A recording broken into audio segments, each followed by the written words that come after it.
This is a major setback for the gun violence prevention movement, and frankly, we expect a president who promised us so much while asking for our votes to act.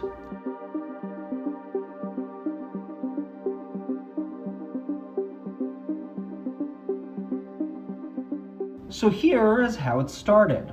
I don't accept that we can't stand up and say no more. To the voices who offer those empty words of sympathy, and our prayers go out to you, and then oppose a change in any way that would cure this god-awful problem. I've beaten the National Rifle Association nationally twice, passed meaningful gun legislation at a federal level, and I'll do it again. We have to get it done nationally. It just takes a little bit of backbone. And here is how it's going.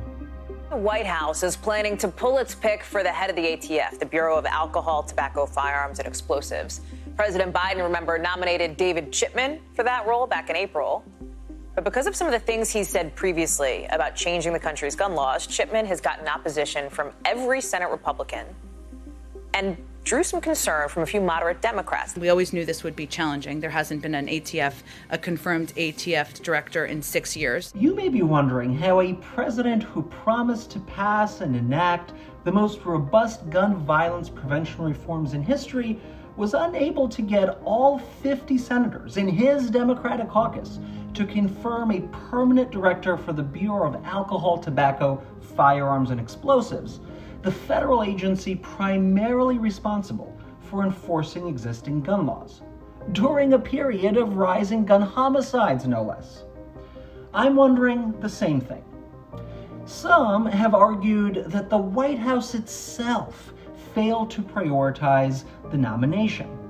Others blame the gun industry, which actually profits from the lax enforcement of gun laws, for mounting an incredibly successful campaign against Chipman.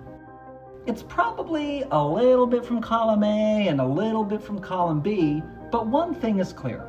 This is a major setback for the gun violence prevention movement, and frankly, we expect a president who promised us so much while asking for our votes to act. That's why Guns Down America and several of our partners have called on the Biden administration to take bold executive action and create a national office of gun violence prevention in order to streamline the government's efforts to reduce violence, recognize gun violence as a national security and public health and prevention priority, and establish a long-term, sustained effort to reduce gun deaths. Let me be clear. We need this administration to lay out a comprehensive plan forward for how they're going to build a safer future with fewer guns, the one they promised us on the campaign trail. Look, 7 days after being sworn in as president, Biden established the White House Office of Domestic Climate Policy, led by the first ever National Climate Advisor to take a whole of government approach to the climate crisis. 3 months into his administration, Biden established the White House Gender Policy Council to advance gender equity and equality in both domestic and foreign policy. 4 months into his administration, Biden established the White House Task Force on Worker Organizing and Empowerment to empower workers to organize and successfully bargain with employers. These are all good things.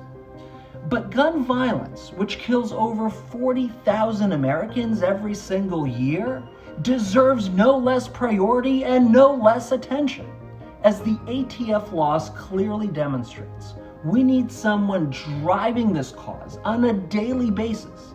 After all, it's what the president himself promised us.